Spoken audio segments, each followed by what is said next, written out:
Hi everybody. Today I'm just going to do something that I think is going to be really helpful for practically trading. Um, Everyone knows that in the Wyckoff course there's a buying and selling test, right?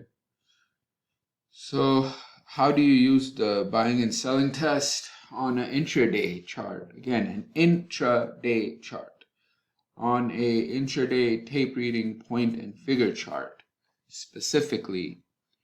So I'm going to show how to use the buying and selling tests on the intraday tape reading chart. All right, now this is important because if you see a lot of stuff online, it's everybody has their own thing, and no one. I don't really see this being used a lot. That's what I'm trying to say. But it's there. And the other thing is, if you go through the process of creating your own buying and selling tests, it's not really, first of all, it's not really an easy process. It's very, very complicated to go through, organically from the ground up to figure out what to do. It can take a long time, very long time.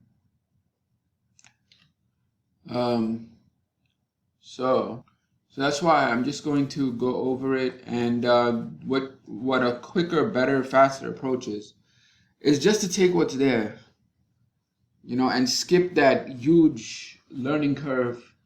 And if you want, you can adapt it. So that's a much, much quicker and faster approach. Because if you try to figure out like how to buy, how to sell, it's going to lead to so much trial and error and losses because and there's also then doubts if it works, if it doesn't work, how to refine it. So I've gone through all of that already, and many traders have. And so let's just see what happens. All right, so objective accomplished on the downside. All right. So how do you use this? Objective accomplished on the downside. Well, the quick answer is that you use a higher time frame and it's going to have a base like at the top. On a higher time frame will have a base and it will project where it's going to go. So that's one approach. The second approach is just to use this thing and look for some type of count up here and see if that objective's been hit. Okay, and before I go any further, I'm going to modify the buying and selling tests accordingly or personalize them. It doesn't mean I'm changing anything. It's um, what I know works. All right. So over here you have objective accomplished to the downside. Before even going through any of this, I want first and foremost the market to be at a level, just a level, a key level or whatever you want to call it. It has to be at a level. If it's not at a level, again, I mean, you're just gonna mess up. So just make sure that it's at a level. All right, now what kind of level? First and foremost, support and resistance. Those levels work. Second, it could be for all you supply and demand traders, it could be at your supply zone or your demand zone. All right, it could be at your supply zone or your demand zone, and we all know what that is. It's basically the origin of the rally. There's nothing more special. Meaning the market rallies and then has a deep pullback all the way down near the origin of the rally. Yes, it's going to be a slightly higher low than a support level, like the extreme support level. It's like a little bit higher than that, and it tags the origin of the rally, basically near the origin bar. So that's basic supply and demand. It's just a really, really deep pullback near the origin of the rally.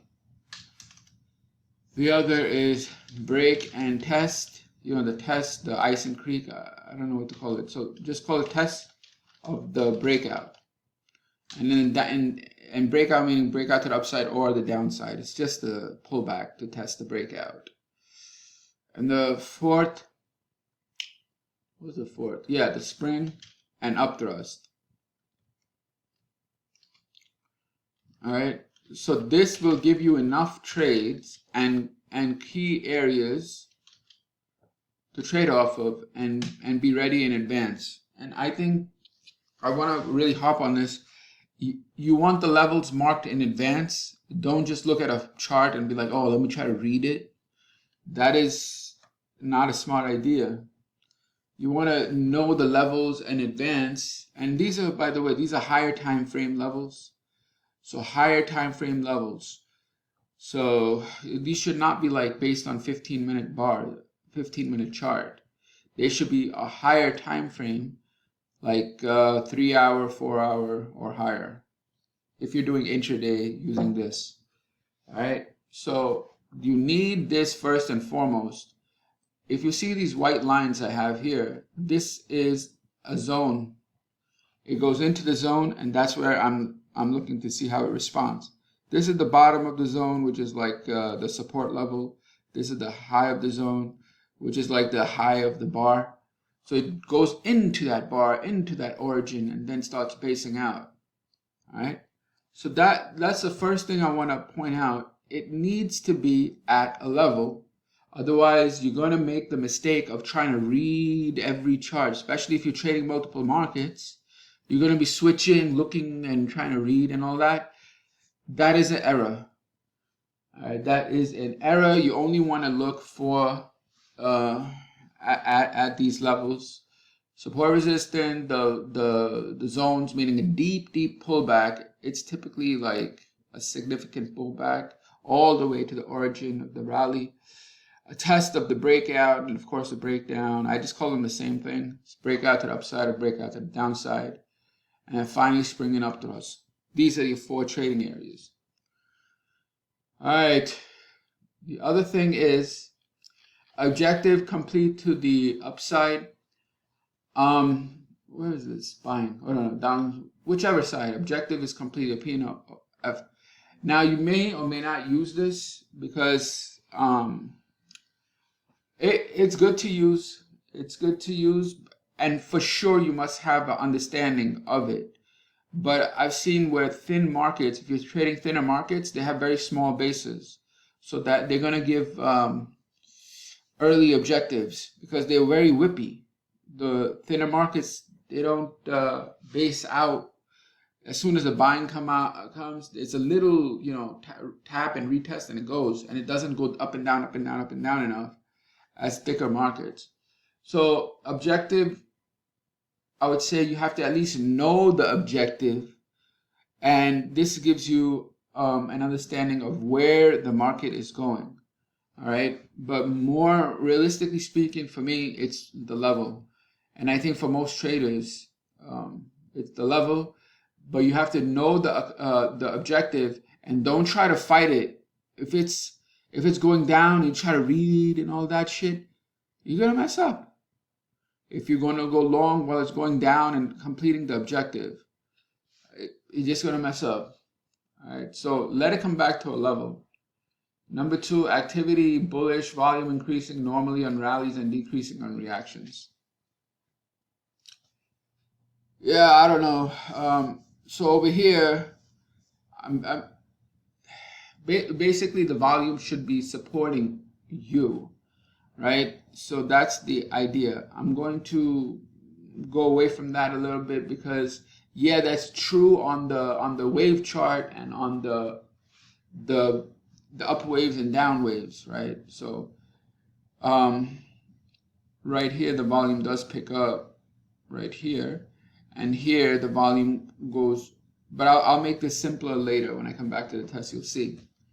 Okay, so the first is level. Second is preliminary support. All right, or number 3 is preliminary support. But for me, the second is climax. Also note, many times I've seen where Wyckoff calls preliminary support. He says the climax makes the preliminary support. I mean, those are his words. You go check. Right? That's what he's looking for. So I'll tell you right now, you may not say, oh, this is, you may say it's preliminary support, then later on comes a climax and all that.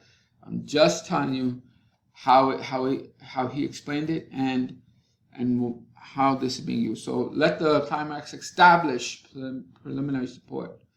All right, so preliminary support, climax. All right.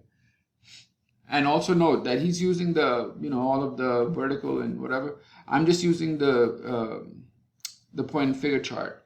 And this is what I see working again and again. So level, then climactic action. What's a climactic action? It's just a big print on a red tick. All right. So you see over here 7, 12, 5. You got, this is pretty big. 29 was big, it broke. 32 is really big, 33, right? And it keeps on going down, down, down, down, down. And then, holy cow, 53 and 34. There you go. That's climactic. That big volume there is climactic, indicating that it's climactic. So 53 and 34 is the biggest upticks in this move. And it's occurring at the bottom, establishing preliminary support, especially after the market goes up. I mean, all this volume down and the market goes up. All this volume down. The 53 was your biggest print, and the 34, and what happens? The market goes up. So, bingo, right? All right. So now, there's your preliminary support. Stronger than the market. I mean, if you're using stocks, then you can add a relative strength. Use that relative strength line and all that, right? All right. Downward stride is broken. I mean, it breaks right over here. So you can add a trend line, but typically once it takes out the high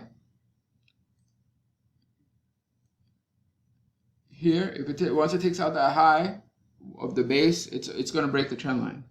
I mean, that's what it does. If you draw a trend line and you see those highs are basing out and then it breaks above it, it breaks the trend line.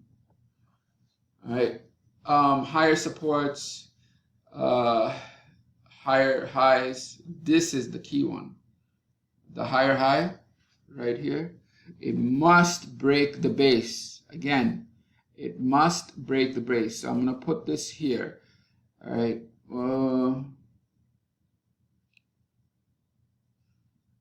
Actually, before I go into base and breaking, there's another one. You need a change of behavior. I don't know why it's not on this. Maybe just activity bullish. You're referring to that, but I'm saying that you need this. What is change of behavior? It's heavy buying on the upside. Where do we see that?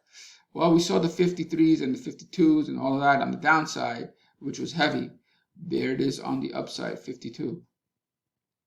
There it is. So you have your climax here, and you have you actually have it both those bars, this one and this one. So you have it within the base at near the extremes of the base. All right. So if it's at the base at the bottom, the climax should be near the bottom. All right. So this is a climax.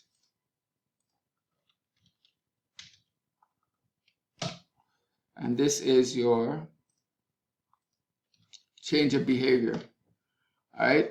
And we are already at a level. We're in the level or at the level of the zone. All right. So you got the climax, you got the change of behavior. You have the level. And then finally there's a breakout or a higher high right there. Okay. And in the base, there should be low volume as well on the right hand side. Now the indicator kind of picks that up. You see it tests 9, then 6, then only 1. That's the lowest print in the base. The one right there is the lowest, I think it's the lowest, or one of the lowest, If you take a look at the line of support, that's the lowest within the line of support. All right, so that's your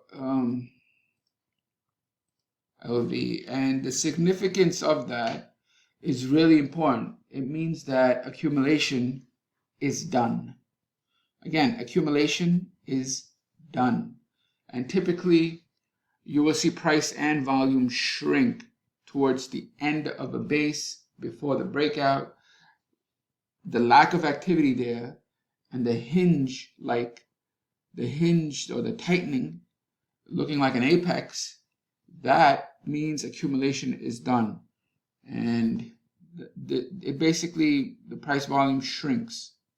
And it looks like it's apexing or like a triangle, but the point is that right there is game over. 9, 6, and 1. If it's 34 and 52, there's still volume there. But here on the right hand side, it's hinging, low volume. And price volume, it decreases.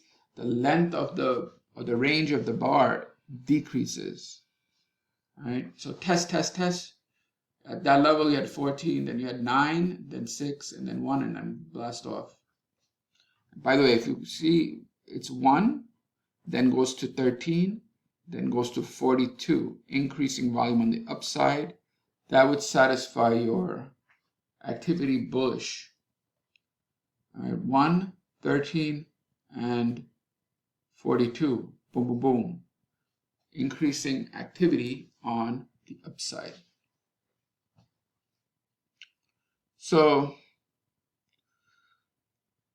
what am I saying here is that this is your increasing activity on the upside test. You can add that if you like, but this has all the makings now. I mean, you have a climax, you have change of behavior, you have your low volume test, and then you have your breakout or higher high. It's gonna go. Accumulation is done, right? And obviously the base is forming. That's what I'm covering. So you have a base, and by base we mean you have sideways movement with lines of support. Lines of support. A lot of prints sideways. You could also add higher low if you want and all that. It's up to you. I would stick with this climax, change of behavior, low volume and a break above the base, or at least climax, change of behavior,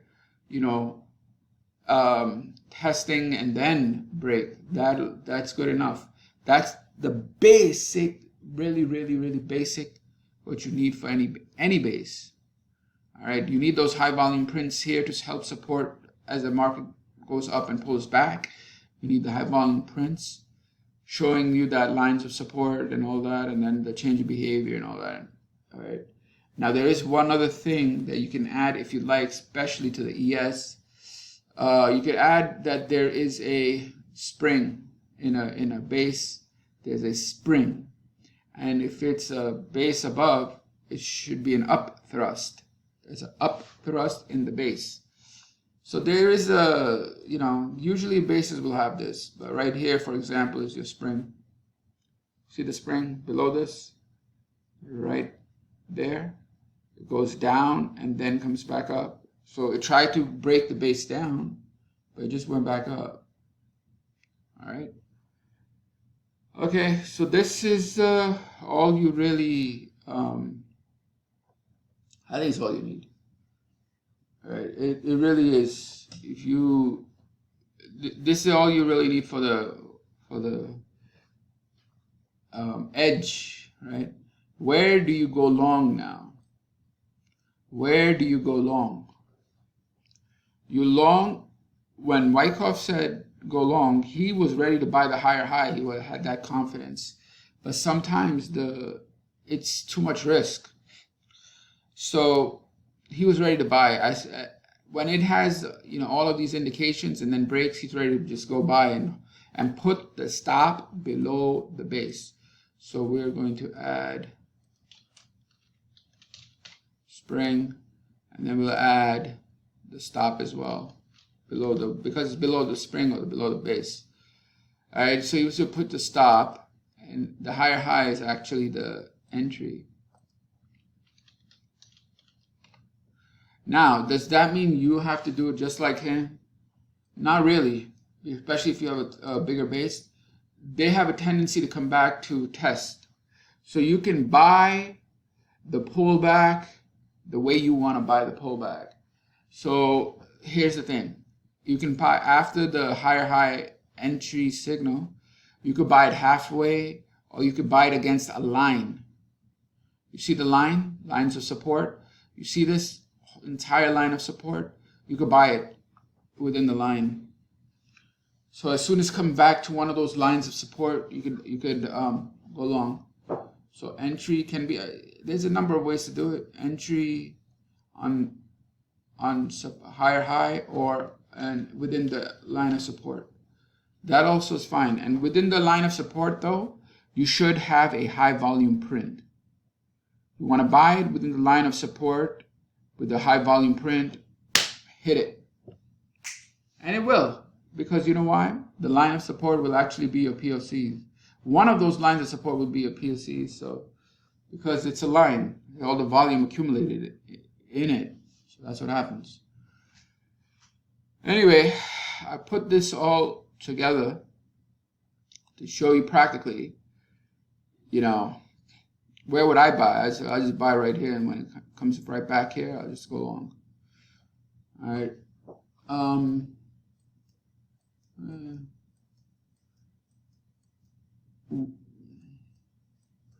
think this a little bit different example, right? A little bit different. But this has the base. It goes down. It's in that level. How do you buy this, right? So first thing to notice is that this is a little bit weird in that the climax isn't really that clear. It's there here in that big print to break down. It's there, and it's here also. This is the biggest down in 4 waves or 4. It's not that apparent. Okay, it's not that apparent. However, applying it, you have the change of behavior. With these white prints on the uptick, they're there. Okay, so when you're in this situation, what do you do? Okay, one of the things isn't there. One of them is not there, right?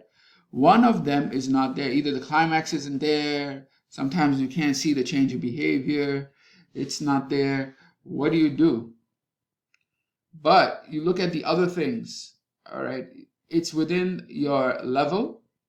You have volume on the up waves. You have volume on the up waves. And you have the change of behavior. You have the pullback to test. You have the pullback to test. And you have a violent higher high break with the 17, 38, 53.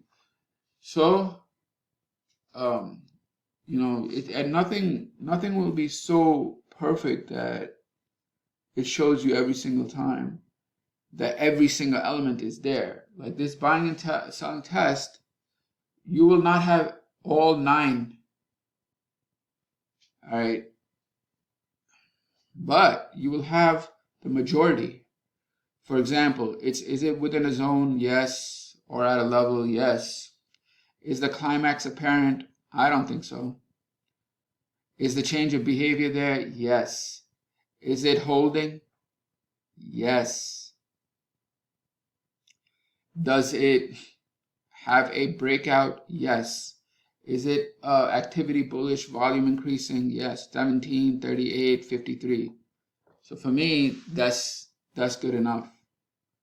All right, because it may not have that one specific selling test, but it has others.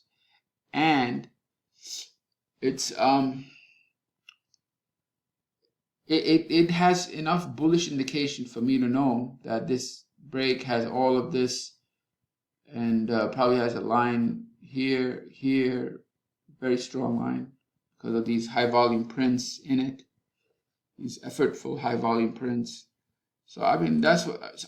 So this is where the judgment and subjectivity come in. If you've been waiting at this level beforehand, you would know to buy it.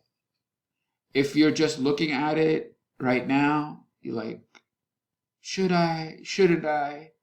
But if you already are expecting that there may be some move here and it sets up like this and you're seeing it and then it goes, believe me, you're going to be ready to go long. That's why I said the first thing is level, because it ensures that you are already waiting and knowing where it can possibly go, where it can possibly turn, and then seeing all of these behaviors. Because it will never be 100% clear. It will always be some degree of ambiguity, and you just have to live with that. All right, that's it. I'm done. Take care.